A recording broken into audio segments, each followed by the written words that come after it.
Hello guys, আসসালামু আলাইকুম। Welcome to পোগোবার্স অ্যান্ড নেম। তো আজকে স্ক্রিনে যে পাখিটা দেখতেছেন অনেকেরই সচরাচর বা কমন একটা বিষয় যে দেখা যায় আপনাদের পাখিগুলো এরকম লোম তাদের বাবা মা বা অন্য পাখি বা তাদের ভাই বোন খেয়ে ফেলে বা পশম পড়ে যায়। তো এটার জন্য আপনাদের উপায় কি?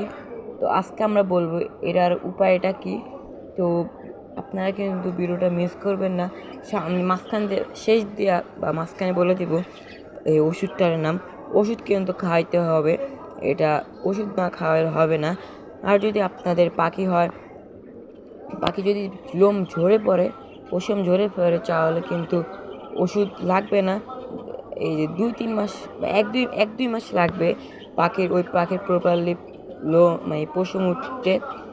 আর যদি আপনার ওষুধ খাওয়াইতে চান, ওষুধ খাওয়ালে কিন্তু একদম ফ্রেশ কন্ডিশন একটা পাখি হয়ে যাবে। আর যাদের যেগুলো খায় ফেলে বাবা মা, যে পশমগুলো খায় ফেলে, তাহলে কিন্তু ওটাকে 100% খাওয়াতে হবে, ওষুধ খাওয়াতে হবে। ওষুধটার নাম হলো জিভবেট।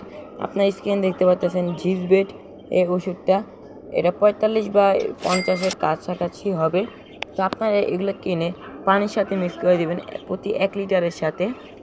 আর প্রতি 1 লিটারের সাথে 1 চামচ বা 2 চামচ এটা ইয়াতে দেওয়া আছে, মানে যে জিভবেটের যে ডিব্বাটা আছে ওইটার ভিতরে দেওয়া আছে কীভাবে খাওয়াতে হবে।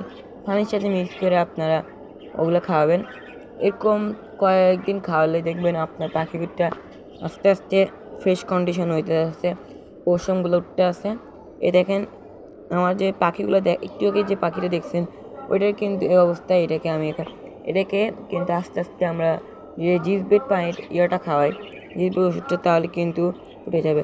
আর এই সবুজ পাখিটা দেখতেছেন একটু আগে দেখালাম, এটা কিন্তু ঝরে পড়ছে, পশম ঝরে পড়ছে। এটা কিন্তু আস্তে আস্তে উঠছে, ওর গায়ের ভিতরে পশম এই 2 মাস লাগা। আর যদি আমি ওষুধ খাওয়াই তাহলে কিন্তু এটা পুরো ফ্রেশ কন্ডিশন হয়ে যাবে। এই পাখিটাও দেখতেছেন, এটাও কিন্তু ওষুধ খাওয়ালে ওই ফ্রেশ কন্ডিশন হয়ে যাবে। তো আজকের মতো ভিডিও এখানে শেষ। আসসালামু আলাইকুম। আর আপনারা আমাদের পেজটা ফলো করতে ভুলে যাবেন না। আমার